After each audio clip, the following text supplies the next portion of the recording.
You can have it all. You can, but you can't have it all at once. You are going to grow in your capacity, in your wisdom, in your abilities over time. So I would use this metric. What is my current capacity? What will increase that capacity? What is my vision? Don't stress about all the things. Just stress about one thing.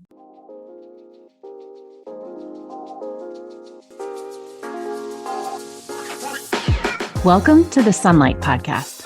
In this show, we're talking about taxes, money, and careers for self-employed people who have a big vision for changing the world with their work.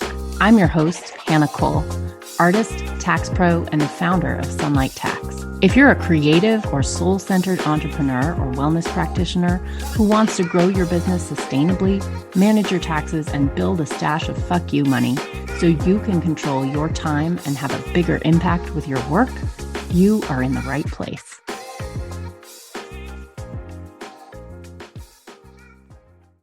Hello. Oh my gosh, happy July. It is the beginning of summer, which already feels like the end of summer to me. Summer is so sweet and juicy. I wish it would never end.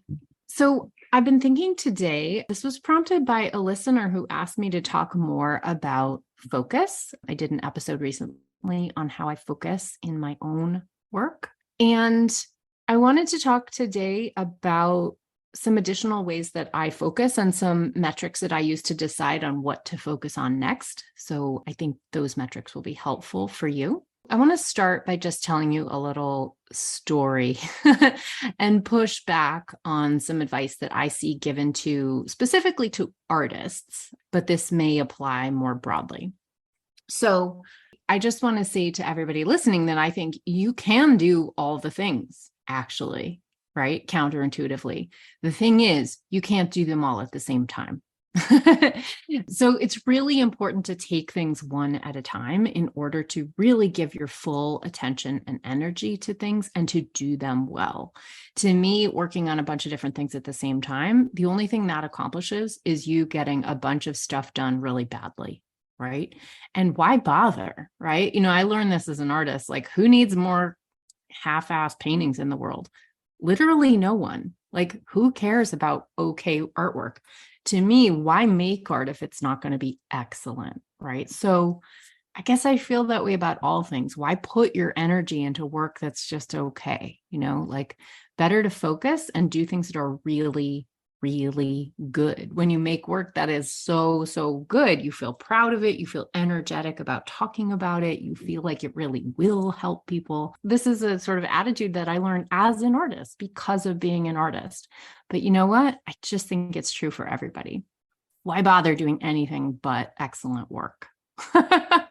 At least if you're the one paying yourself, right? If you're working for somebody else, that calculus does kind of change. And I understand why. To be honest, as a person who employs other people, I have often felt very jealous of employees that will get paid no matter what they're doing. That is actually not true when you are an entrepreneur. When you run your own ship, if you don't do things well, you don't make any money. Your business doesn't grow, and it can go the other way. It can close. All right. So you can do all the things, but you can't do them all at once. So let's talk about it. Okay. So some advice that I have seen given to artists in various like professional development books, for example, like Jackie Battenfield, who PS, her book is awesome. This book called The Artist's Guide. I've read it. Many people have it. It's a great book, but there's this one. And so generally I'm going to say, I love it. I think it's well done, but it has this one piece of advice in it that I really object to. It talks about having multiple streams of income, basically not trying to rely on any one stream of income at a time. Now, I understand that in the context of being an artist, where your income can be so unreliable and so fickle, there is some logic behind this attitude. Like, you might not be able to depend on getting grant income consistently because you cannot completely control whether or not you get each grant. So there is some logic. I'm not saying it's a dumb piece of advice. However, I will say I have some pushback because having to focus on multiple streams of incomes, what it means is you scatter your attention, right? It's hard to be really, really good at writing grant applications and really, really good at applying for RFPs for public art proposals, and really, really good at like making approaches to new galleries and getting shows, on and on and on. There's lots of different, and simultaneously having like small scale direct to buyer Etsy shop for your work. If you try to do all those different things, they're all basically different business models. It's like you running 4 different businesses instead of just one. I'm going to tell you a little story as a counterpoint to this splitting your focus idea. There's an artist who is in my studio building here in Nashville, or used to be, named Kyle. He's a ceramic artist, a potter. His work is just exceptionally beautiful, right? He's very, very good. And he makes his living entirely from selling his ceramics. These are craft items like functional pottery. So they're, vases, mugs, things like that. Gorgeous, gorgeous work. So he was telling me this story that he had basically 2 different businesses going. Now, he recognized that these were 2 different businesses. He did wholesale and he did retail. So he would go to like craft shows like the Big Crafty and like be selling his work there directly to a person who's going to use the mug. But he also had a wholesale business where he's selling his work to, galleries and high-end stores that would carry his work, right? Now, I actually can't remember which one he decided to focus on, but what he was telling me is that one year he decided, like, he found it really hard to switch back and forth between doing one and doing the other because it's an entirely different audience, right? Selling to store owners versus directly to a person who's going to use a mug, who's wandering in a craft show. It's completely different messaging, completely different needs. It's just a completely different setup on his end. So he decided one year he was going to eliminate one and focus fully just on the other. And it was pretty 50, his income was pretty evenly split between the 2. And I think it was a hard decision. I think he chose wholesale. And so he just decided, I'm not doing craft shows anymore. I'm just going to 100% focus my energy on getting my work in stores and galleries. He was telling me that the year he made this decision, the first year that he worked only on one instead of on 2, his income doubled. I just want you to take that in for a second. As soon as he put all his focus on one thing instead of splitting it between 2, his income doubled. So that means from the wholesale business, he made 4 times more, not twice as much, but 4 times more, because it didn't just replace the income lost from the direct-to-consumer pottery sales. His whole income doubled. So he sold 4 times as much in wholesale. So to me, that is a story that illustrates the power of focus. I have found exactly the same thing to be true in my business. I don't have such a direct story to share with you like that, although I have many little stories. But I think that's a really good illustration of what happens when you do put all your eggs in one basket, when you do put your focus on doing one thing really, really well. So I will give you a counterexample. Like, I tend to really work in seasons, which is important for me because I really want to be able to focus on one thing at a time. And to me, switching back and forth from one mode to the other is painful. It's difficult. I find the transition really, really hard. And, just a couple weeks ago, I had a total screw up, which is the kind of thing that happens to me all the time when I'm trying to switch back and forth from art brain to accounting brain. So just to illustrate a fuck up on my end, I was offering this free class about how to thrive in a recession, right? I put on that class in June because I just wanted to have kind of one last push before everybody was like off doing their summer stuff to help people kind of, just get a piece of education that would help you in your studio, help you kind of set up for the summer and help you, just feel good about running your business and like have some strategies through a potential economic downturn, which is, kind of been in the news for a long time now. So I'm offering this free class, right?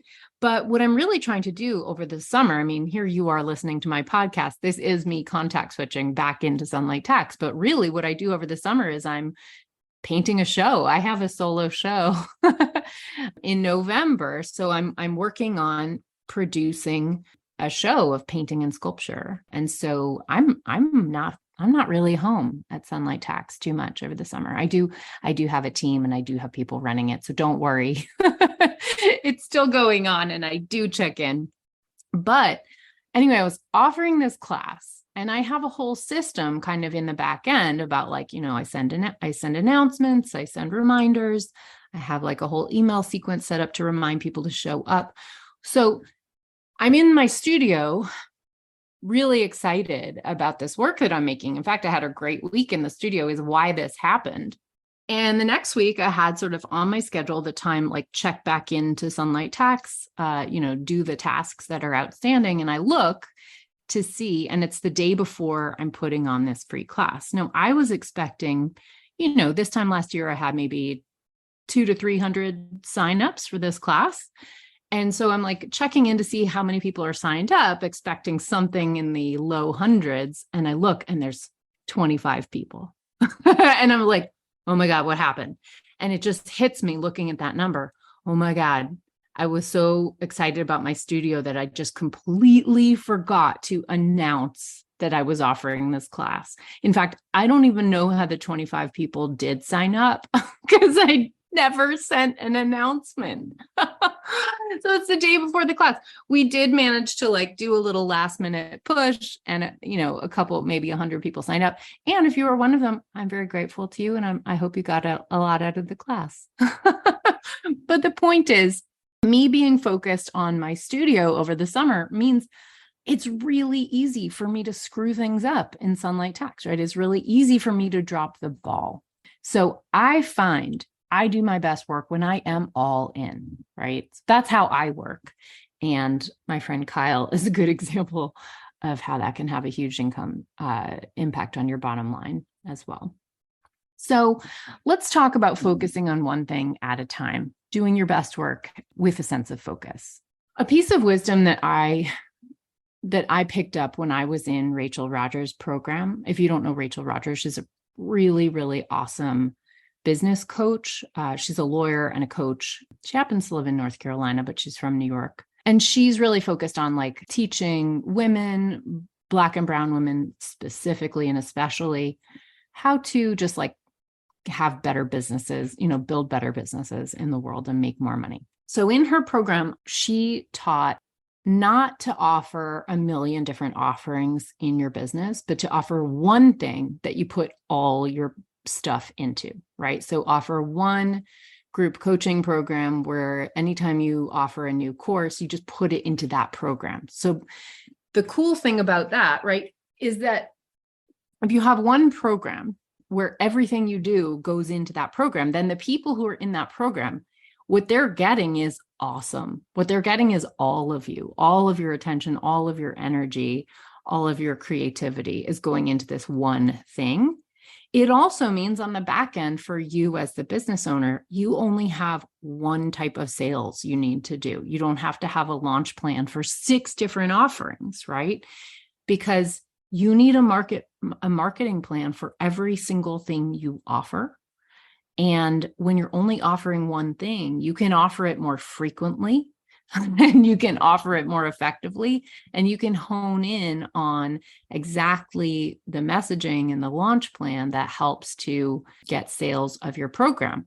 Plus, you get better results in your program because you pay attention to only one thing, right? So this was a genius idea that I got from Rachel Rogers, and I have totally enacted it in my business. I have a program called Money Bootcamp, and anytime I want to make a new training on, updated tax laws, or, I think of a new angle on how to better manage your finances in your business, I record a training. I might offer it to the public, but then I stick it inside Money Bootcamp. So it becomes part of the program of Money Bootcamp. So anybody who's bought Money Bootcamp before, they get a new bonus, right? And so to me, that's really awesome. That just enhances the value of the thing that I offer. Instead of me selling afresh, this year's tax updates, the Secure 2.0 tax update module, or this new thing on a new method for calculating your quarterly taxes, right? What I do is I just give it to my core customers every single time. And then they come to know that they're always going to get anything new that I offer. They know where to find it. They know that they're going to get it. And they just check their bonuses section inside Money Bootcamp, and they know whatever new training I just did that they have access to. To me, that just works so much better, and it simplifies the back end of my business. It makes me only need one marketing plan and not, 600. It also means I'm a creative person. I like doing this work. It means I don't shoot myself in the foot every time I have a new idea. It basically makes it more productive for me to be generative and have new ideas, because my core offering gets better and better and better every time I have a new idea, rather than if I sold it separately, me sort of taking attention away from my core offering and having to switch my focus back and forth between 10 different things that I offer. So I just think that's a little piece of strategy that I have picked up in the world. I've implemented it in my own business, and it works really, really well for me. So I just want to kind of share that with you. Hopefully that is helpful. I also want to talk about batching. For me, like I said, switching back and forth between like one item to another, for example, my art studio and my tax business, Sunlight Tax, it takes a lot of attention and I get really scattered. It's not great. So I really just like go to my studio in the slowest time of year, and I try to focus on just like one thing, which is delivering a great podcast. But another way that I have done batching is, so I'm telling you the secret right here, right now, that like I'm in the studio primarily over the summer. Like if I have a show at another time of year, of course, I'll put in some studio time elsewhere. But in general, I'm really focused on Sunlight Tax for most of the rest of the year. But when I'm in the studio over the summer, what I will do is I will take tons of photos of work in progress and, like studio shots and things like that. And I will meet them out over social media over the course of the next year. I don't like put them out all at once, right? And I'm creating a fiction. I fully admit that I'm doing this. I create a fiction that I'm in the studio all the time. I might post those pictures in December and January. In December and January, I am not in the studio. That's like the height of tax season. It's not wise for me to be in the studio at a time when my phone is ringing off the hook for people who want to get set up for the new tax year or do year-end tax planning, right? But I have this batch of photographs that I like batched out during my summer studio time, and I'm kind of spreading it out through the rest of the year. I don't feel bad about creating that fiction in a world that, punishes women and people who rely on income from other jobs. There's plenty of evidence and, direct evidence in the art world that people who have other jobs get really like sort of punished as not being serious artists. And I think that that's totally unfair and not realistic and quite elitist and anti-family, caregiver for sure. And so I say, fuck that. And I just create this fiction to appease that sort of part of the world that, I don't agree with. I'm like, okay, if you want to see it that way, I'll show it to you that way. But that's not how I do it. So you're seeing me get a little ornery here. I don't think I'd make good artwork if I put in just this. And now this is really personal, but like, I don't think that my art would be as good as it is if I just like worked on it once every Friday afternoon. I mean, maybe that would become my rhythm. I would learn to work that way. Like some of you do work that way, and I'm not trying to cast aspersions. Like for me, that doesn't work. For me, I'm such a sort of heavy focuser that I like to dive all the way in and be completely absorbed as much as possible, which is why batching and working in seasons works so well for me. And this is not always possible, right? Like even I, who am like prioritize working that way, even I have to, maintain my podcast and my newsletter, maintain Sunlight Tax over the summer months that are really light, where a lot of you go on vacation and don't want to think about taxes in July. And that's fine. But I like to dive in really deeply. And so I just want to, talk to you about when you're cultivating the various skills that you need to in your business. Each one of them takes some time and takes some energy to cultivate, right? Whether the skill is grant writing or getting good at pitching clients in meetings or running launches. Maybe it's building your team and developing your leadership skills, creating SOPs, that is standard operating procedures. If you have not hired yet, you maybe don't have SOPs in your business, but it's a little piece of magic. But these things take time and they take energy and they also take repetition. And so I think focusing on one thing and repeating it until you get good at it is really helpful, right? It's a way that you learn how to do it better and better and grow. And in creative work, sometimes we learn to hate repetition. In fact, sometimes we are taught to hate repetition.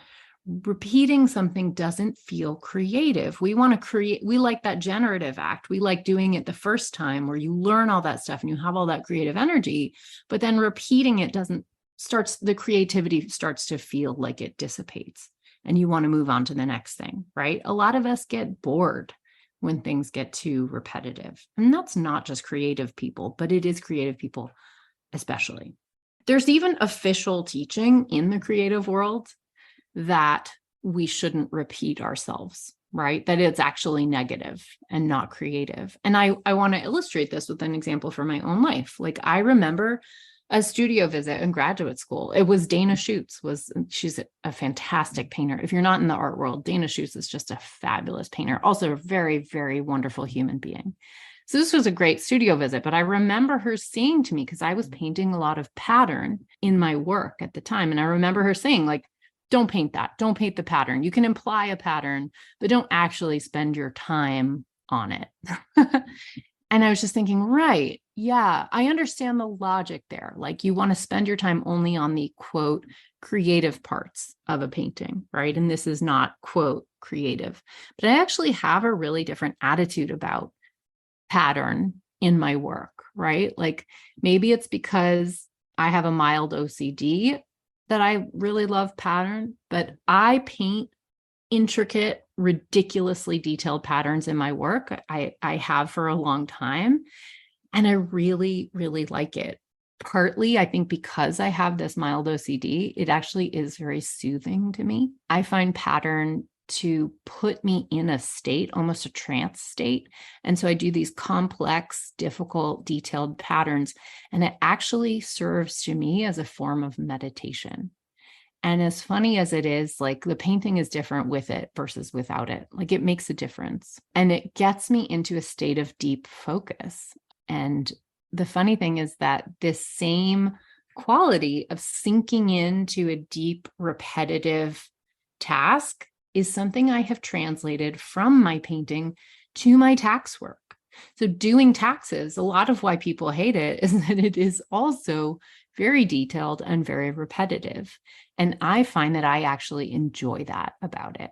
Obviously, it's not for everyone, but for me, I find that I really enjoy that detailed, repetitive work. I find I focus into it. There's something about it that feels meditative. And yes, I find that to be true even with taxes. I'm a weirdo. I will own it. But you might find this too. Please send me a DM if you can relate to this, because I literally have no idea if I am the world's only weirdo like this or if this is universal. So tell me. So I get into a state of flow when I am doing repetitive things. I really do. And so I actually really enjoy repetition. But in entrepreneurship, growing a business, repetition is magic. It's magic. It's actually the thing that I think a lot of creative people get bored with and don't like about running a business. And I may be the unique weirdo because I do like it, but I have learned that it's really valuable. So I want to help kind of talk to you about why I love repetition and how valuable I have found it to be. So you're doing hard things all the time in your business, right? You are not going to nail them on the first try. The only thing you can nail on the first try is something easy. And if you're running a business where all you do is easy, you're going to have tons of competition and there's no way you're going to have a great business. In other words, if it's not hard, it's probably not worth doing. So I want you to just, accept the way that the human brain works and think about, your first attempt being just that, a first attempt, a thing that you're going to learn from, hopefully have a little bit of success, a little bit of reward, enough that you want to keep going. But the second time you try something difficult, whether that is writing a grant, whether it is running a launch, whether it is having a kickoff meeting with a client, you're going to do it better the second time you do it. You're going to do it even better the third time you do it.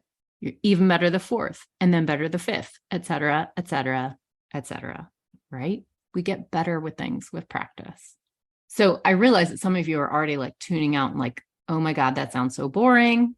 But I myself, so I run launches to sell Money Bootcamp to kind of illustrate the problems that it solves and to show specifically how Money Bootcamp solves them. That's kind of the role of what a launch is.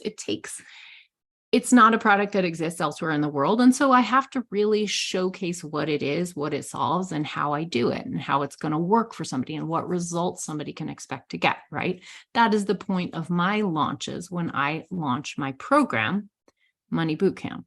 So I have found that I do better with each launch, and I will do essentially the same launch over and over and over and over again.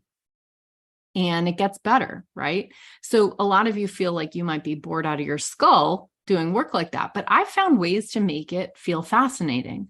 For one thing, I track my metrics with every launch that I run. So if you run an online business and you do launches, you already know about this. But if you don't, I'll give you a little window into my world.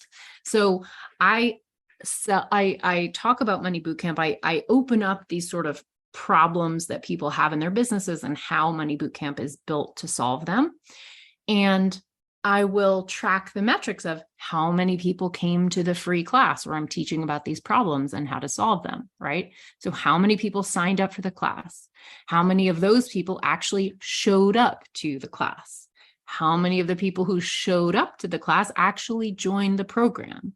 How many of the people who signed up originally and are getting the emails eventually sign up during that launch period, right? So these are 4 different metrics. And I have a spreadsheet where I compare this data, and I can actually watch my progress, and I can watch how I improve those metrics in the next launch over the launch that happened before.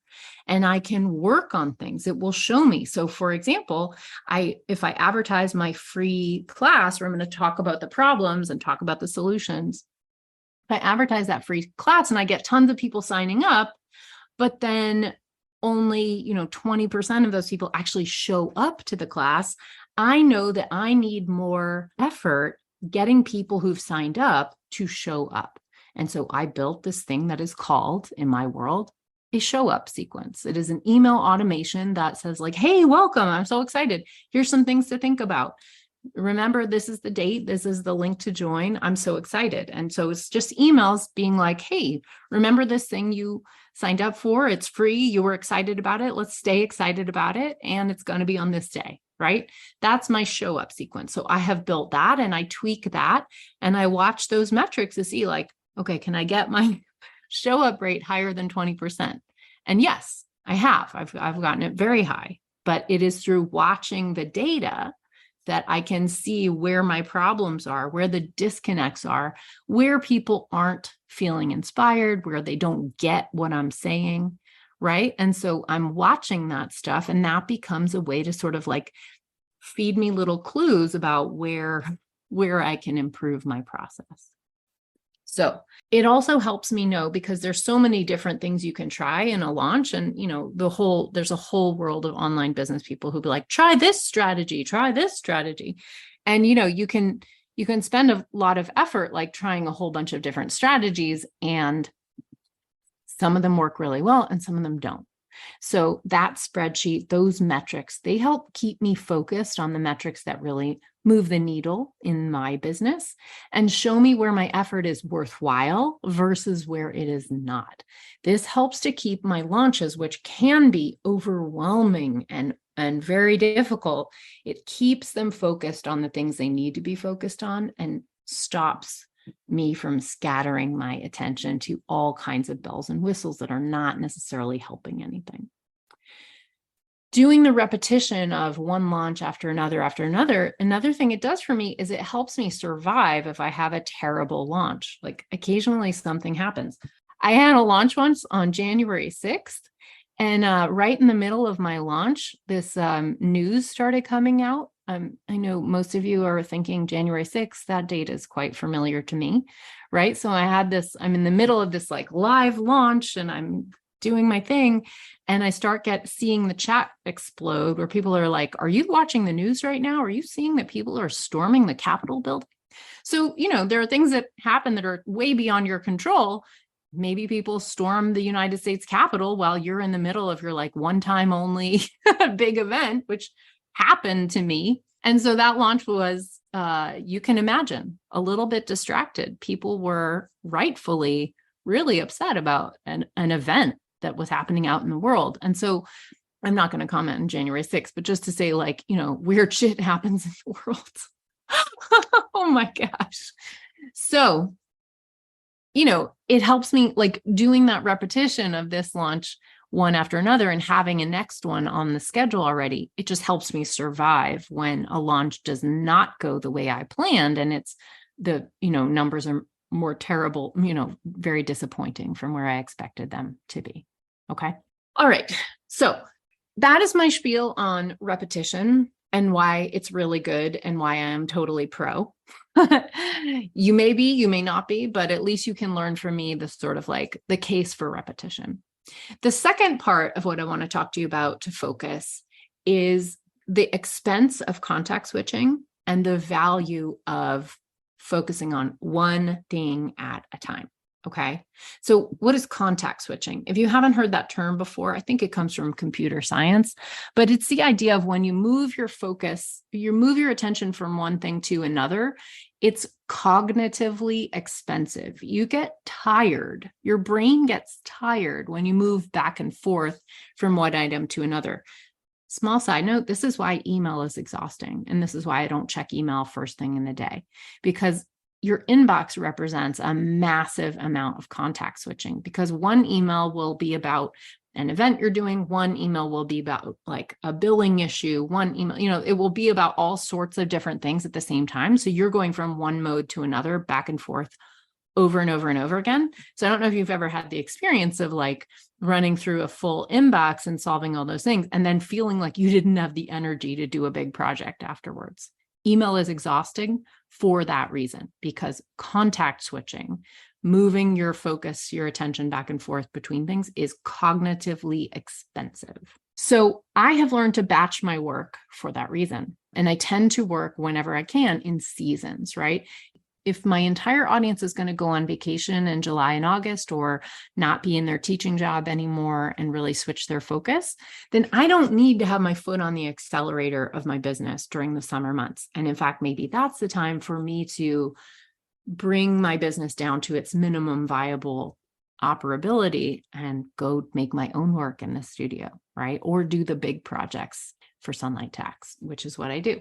So the more that I find that deep focus and working on just one thing in my business works for me, the more I want to apply it to everything. So I got really, really serious about that. And I have actually decided over the past several years, just to bring you in on my thinking, I've decided to edit my business. So the first really big, one of the edits I did was staffing. So it was very, very expensive to run my program the way I was. I had a membership and I actually had all different tiers of membership, and it required a lot of tracking to see like who was owed what service and when I had fulfilled those. And, I had to sort of track who had gotten what so far and who was still owed what. It was very complicated and it required a lot of staff. And when I have a lot of staff, I need to offer my program at a higher price point. because I have to pay the staff, right? And I have a 401k plan for my employees because I like to practice what I preach. And it's expensive to pay people well, to treat your employees well, and to hire people who are really good. So that was really rough. And I realized it's also something I want to keep in balance with being able to offer this program at a lower price point for people who don't have as much income and people who are just starting out and feel more sensitive about what they can invest in their businesses. So as I had some staff attrition, I decided not to rehire. I decided instead to simplify my offerings. So the first simplification I did was to eliminate the memberships. So I don't offer them. I'm fulfilling the contracts that I have outstanding, of course, but I have not been offering my program as a membership anymore. I ended the membership. So I restructured the course so that it is one-time payment. I mean, there's a payment plan, but it's like you join once and you get the whole program up front and that's it, right? You have it forever. But it's also self-study. So I can automate some of the sort of like updates for people, but it doesn't require as much staff and expense on my end to administer my program. So that's one simplification I made that's helped me be able to focus on things in my business. I also knew that I wanted to start a podcast. And so in order to do that, I needed to focus and I needed more time, right? So I knew running my tax prep business is one of the most, probably 80% of the stress in my business and maybe 10% of the profit. Running a tax prep business is just really difficult, really, really stressful, difficult work. And it is almost impossible to make a good profit unless you're fully focused on that, which I was not. So I decided that the trade-off that I would make in my business was I would start a podcast, which is what I always wanted to do. And I find really fruitful and wonderful. But in order to do it, the commitment I made to myself was to sell the tax preparation piece of my business. So once I got the negotiations underway for that, it took a lot of work. I did a lot of research into other tax firms that I wanted to make an arrangement with. And there are not a lot out there, I have to say, that can speak well to self-employed people, creative people, misfits and weirdos, and also offer things at a price point that is low enough, because accounting services, frankly, it costs a lot of money. There's a lot of regulation that you, the consumer, might not be aware that your tax practitioner has to comply with. So it's just a really tough business. But I did find a wonderful firm that I feel so happy with. I negotiated a really good package for my clients. I did all this transition work. It was a lot of work to do, but I really care so much for the tax clients that I have helped to nurture and grow for many years at this point. And I wanted to make sure that they all knew what kind of care I put into transitioning them. And I was not just going to say, sorry, I'm closed, go find somebody else. I really wanted to give them a great opportunity and a great path forward. Getting that ball in motion it took me almost a year. It was very difficult work, but knowing that I was not going to have a tax season to run enabled me the mental space to begin planning a podcast. And that was how I did that. So I think it's really easy to look at a business like mine, like, she does this, she does that, she does that. Yeah, you might think that I do it all at the same time, but I don't. I do one thing at a time. And so part of how I started the new thing was to drop an old thing. Or to transition out an old thing. So my next project, in case you're curious, is writing a book. So I've always wanted to write a book. I was actually approached by this really wonderful agent. It was like kind of an opportunity of a lifetime. I did some research into that and I just was like, okay, what is it going to take to do this? I wanted to really see how much work it would be, what the timeline would look like, if it's appropriate at this stage of my business. And yeah, I was really nervous about committing to writing a book because I know it's a lot of work and that it could pull my focus away from the other things I have in my business. I never want to let go of my focus on my program, Money Bootcamp, or on this podcast. So I had to have my systems built up enough and structured well enough that I could have the space and time to actually write a book. So there's no question that selling the tax practice was critical in order to say yes to that project. But I'm proud to say I have said yes. I am in the just proposal stage of the book, but I'm super excited that that is the project that's coming next. And I want to share with you just the decision metric that I use to make that decision and that I think might be helpful for you the next time you are faced with a big, like, should I, shouldn't I decision about taking on a new project in your own work, whether you're an artist or a design agency or running some completely other type of business. So my metric was basically first to look at my vision as a company. What is my vision? And I'll share that with you. My vision for Sunlight Tax has always been, from day one, has been to get clear, accessible tax information into the hands of creative and purpose-driven people who are self-employed across the entire US. So that vision is maximalist, right? It's about serving the many. And this is one of the reasons that selling my tax preparation business made sense. It fit my vision, because in the tax prep business, I can only handle, a couple hundred people, right? I can serve 150 people doing their tax returns, and that's it. And it's not very scalable. Whereas if I do speaking, writing, podcasting, I can reach a lot more people. And I think there are so many people who need good tax information, like clear and accessible and empathetic tax information, that I just want to be able to serve more than that couple hundred people. So that was part of my decision metric. Does it fit my vision? Does it further my vision? Or does it accomplish my vision better than the thing that I'm letting go of? Another thing I want you to look at that I looked at was my current capacity. You really don't want to overcommit, because then you start not delivering the things you're already committed to, and then your business starts to suffer, right? So what's my capacity, and what will it take if my capacity is not where I want it to be for this project? What will it take to open up additional capacity? This is where editing comes in. This is where letting other things go makes a big difference. And then what should I work on in order to reach my vision? What would serve me reaching that vision better? A lot of times that requires effort and time, right? You grow over time. And I will let you in on a piece of wisdom that I gleaned from this wonderful educator called Paul Jarvis. I talked about him before. Paul Jarvis has a book called Company of One. And he said, it's much easier to start a business in one-to-one service, because that's a high-priced service and you can live on that. You can live on the income from a small base of clients when you're doing one-to-one services. In order to have a one-to-many business, you need a very large audience, and it simply takes time to build a large audience.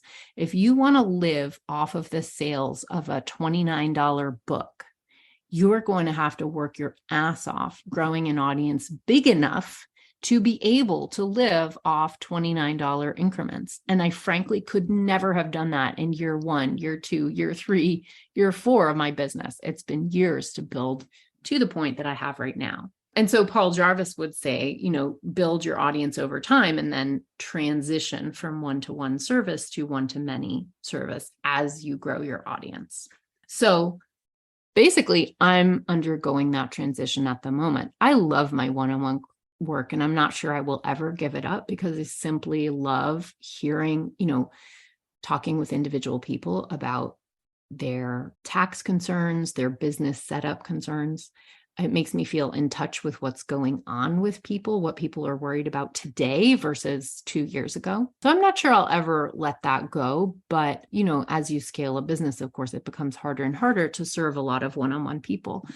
And because my vision is to give this information to a really broad audience, I do feel like I want to grow into a space where I talk to more people. So writing a book, having a podcast, these things do feel like the logical next step. The cool thing on the audience end is that it means I will eventually be able to lower my prices quite a bit more. You can get a lot of what I offer through a $29 book.